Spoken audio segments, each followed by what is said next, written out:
அனைவர் மீதும் இறைவனுடைய சாந்தி அன்பும் உண்டாவதாக. பெத்த தாய்க்கு விஷம், நாய்க்கு சிக்கன் ரைஸ். எப்படி போயிட்டுருக்கு பாருங்கள் நம்ம நாடு.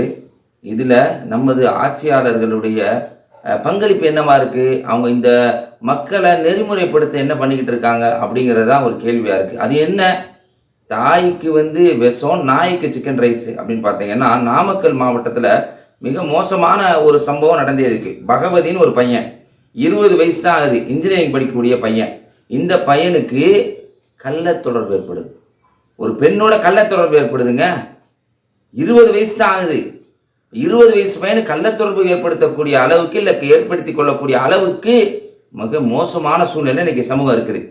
இந்த பையன் என்ன பண்ணுறாருன்னு சொன்னால், அந்த கள்ள தொடர்பை பார்த்தா அவங்களுடைய தாத்தா சண்முகநாதனும் அவங்க அம்மா கண்டிக்கிறாங்க, அறிவுரை சொல்கிறாங்க. இப்போ அப்படி நடந்துக்காதப்பா, அசிங்கம்ப்பா, கேவலம்ப்பா, இதை நம்ம பண்ணக்கூடாதுப்பா அப்படின்னு சொன்னனால இந்த பையனுக்கு அந்த வெறி தலைக்கேறி போய், 2 பேரையும், ஒன்று அறிவுரை சொல்கிறாங்கிற அந்த வெறியும் தலைக்கேறி போச்சு, இன்னொன்று என்னன்னா தவறான அந்த வெறியும் தலைக்கேறி போய் சிக்கன் ரைஸை வாங்கி, அந்த சிக்கன் ரைஸு 7 லிட்டர் ரைஸ் வாங்குறான் அந்த பையன். அந்த 7 லிட்டர் ரைஸ் வாங்கினா பாட்டிக்கு நல்ல ரைஸை கொடுத்துறான், சித்திக்கு நல்ல ரைஸ் கொடுத்துறான், சித்தியோட 2 பிள்ளைக்கு நல்ல ரைஸை கொடுத்துறான். சிக்கன் ரைஸில் தனக்கு அறிவுரை சொன்ன தன்னுடைய தாத்தாவுக்கும் தன்னுடைய அம்மாவுக்கும் அதில் பூச்சிக்கொல்லி மருந்து, அதான் விஷத்தை கலந்து தாய்க்கும் தன்னுடைய தாத்தாவுக்கும் கொடுத்துக்கிறான் அந்த பையன்.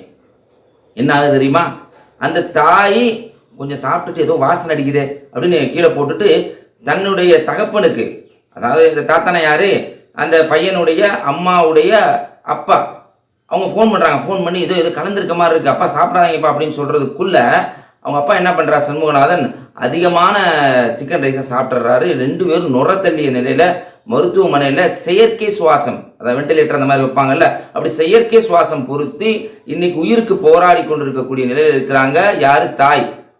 தாத்தா இறந்து போயிட்டாரு. காரணம் என்ன, கள்ளக்காதல்ங்கிற ஒரு கேவலமான ஒரு விஷயத்தை பையன் செய்கிறான். அறிவுரை சொல்கிறப்ப அந்த பையன் ஏற்றுக்கொள்ள முடியாத ஒரு நிலையில் மாறி போகக்கூடிய அளவுக்கு இன்னைக்கு உலகம் இருக்குது. இது இன்னொரு பயங்கரமான சம்பவம் நடந்திருக்கு. 8ஆம் வகுப்பு படிக்கக்கூடிய குழந்தை 3 மாதம் கர்ப்பம். இதுக்கு என்ன காரணம் தெரியுமா, இவங்க சொல்கிற ஆசை காதலன், கள்ளக்காதல், கேவலமான செயல்ரா, இது அசிங்கமான செயல். இப்போ இந்த கள்ளக்காதல் விஷயமா 8ஆம் வகுப்பு படிக்கக்கூடிய ஒரு குழந்தை, 12 வயசு தான் இருக்குது, அந்த குழந்தை கருப்புட்டு இருக்குது. மதுரை வயலில் நடந்த சம்பவம். மதுரை வயலில் மீன் வியாபாரம் செய்கிற ஒரு பெண்மணி, அந்த பெண்மணிக்கு கணவர் இல்லை, கணவரோட பிரச்சனை. அங்கே இருக்கக்கூடிய பூண்டு வியாபாரம் செய்யக்கூடிய ஒரு ஆண்மகனோட தொடர்பு ஏற்படுது. தொடர்பு ஏற்பட்டவொடனே இந்த ஆண்மகன் அதிகமாக வீட்டுக்கு போகிறான். இந்த ஆள் அதிகமாக வீட்டுக்கு போகிறான். அப்படி வர்றப்ப இந்த 12 வயசு பிள்ளைக்கு என்ன பண்ணுறான்னு சொன்னால், ஆபாச படங்களை ஃபோனில் போட்டு காட்டி அந்த பொண்ணை சீரழிச்சிருக்கிறான். இன்றைக்கி மருத்துவர்கள் பரிசோதனை செய்யும்போது முதல்ல அந்த குழந்தைக்கு ஹார்ட்டில் ஓட்டை இருக்க மாதிரி காட்டியிருக்காங்க. அதுக்கப்புறம் அதை குழந்தைகளுடைய எலும்பூர் குழந்தைய மருத்துவமனைக்கு, அப்புறம் ராஜீவ்காந்தி மருத்துவமனைக்கு, அப்புறம் ப்ரைவேட் ஹாஸ்பிட்டல், அங்கெல்லாம் போய் செக் பண்ணி பார்த்தா கடைசியில் 3 மாத கர்ப்பமாக அந்த குழந்தை இருக்குது. இதுக்கான காரணமாக அந்த குழந்தை யாரை சொல்லியிருக்குன்னு சொன்னால், தான் வீட்டுக்கு செல்லக்கூடிய அந்த சதீஷுங்கிற அந்த கள்ள காதலனால் இப்படிப்பட்ட ஒரு நிலை ஏற்பட்டிருக்கு. இப்போ பாருங்கள் எப்படி இருக்குன்னு பாருங்கள் இந்த உலகம். இதுக்கெல்லாம் காரணம் என்ன, இன்னைக்கு கோர்ட் இதை பற்றி தீர்ப்பு வழங்க. என்ன தீர்ப்பு, மனசு விரும்பி ஒரு ஆணும் பெண்ணு செஞ்சுக்கிட்டா தப்பு இல்லை. இப்படியா, அதாவது கணவன் மனைவி வாழ்கிறாங்க, ஒரு மனைவி மனசு விரும்பி ஒரு அந்நிய ஆணோட, ஒரு வேற ஆணோட பழக்கம் வச்சுக்கிட்டா தப்பு இல்லை. அதே மாதிரி ஒரு ஆம்பளை மனசு விரும்பி ஒரு பொம்பளையோட தொடர்பு வச்சுக்கிட்டா தப்பு இல்லை அப்படிங்கிற சட்டம் இன்னைக்கு எப்படி கொண்டு போய் சமூகத்தில் பாதிப்பை விட்டுருக்குன்னு பாருங்கள். உங்களுக்கு புரிஞ்சிருக்கும்.